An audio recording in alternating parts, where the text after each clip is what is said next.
Hello viewers, welcome back to my channel. আজকের recipe পাবদা মাছের ঝোল।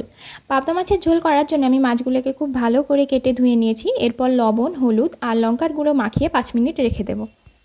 এরপর পরিমাণ মতো জিরে, আদা, রসুন, কাঁচা লঙ্কা, পেঁয়াজ আর 5 ফোড়ন দিয়ে একটা ব্লেন্ডারে সামান্য জল দিয়ে খুব ভালো করে একটা স্মুথ পেস্ট তৈরি করে নেব।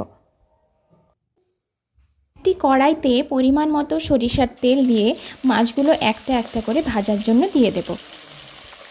কড়াইয়ের তেলটি খুব ভালো করে গরম করবেন, না হলে মাছগুলি লেগে যেতে পারে। মাছের এক পিঠ ভাজা হয়ে গেলে অপর পিঠ উল্টে দেব। মাছের কালার যখন গোল্ডেন ব্রাউন হয়ে আসবে তখন মাছগুলিকে তুলে নেব। প্রথমে কয়েকটি মাছ আমি ভেজে নিয়েছি, এর পরেরগুলো আমি দিয়ে দেব। তো একইভাবে এক পিঠ ভাজা হলে অপর পিঠ উল্টে দেব। উল্টে দেওয়ার পর যখন ভাজা হবে তখন তুলে নেব। বেশি ভাজবেন না, না হলে স্বাদটাই চলে যাবে, আর কমও ভাজলে মাছ কাঁচা কাঁচা গন্ধ করবে। হয়ে গেছে।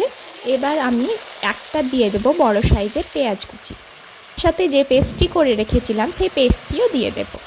ও 1 চামচ মতো লবণ, 1 চামচ মতো হলুদ আর 1 চামচ মতো ধনে গুঁড়ো।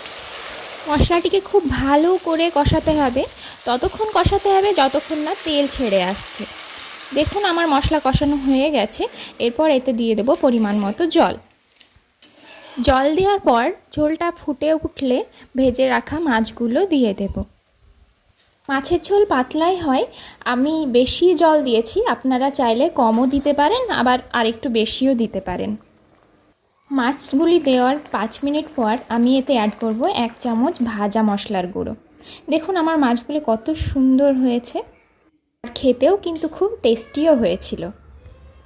আমার রান্নাটাই যদি ভালো লেগে থাকে তাহলে চ্যানেলটিতে লাইক করে সাবস্ক্রাইব করে দেবেন।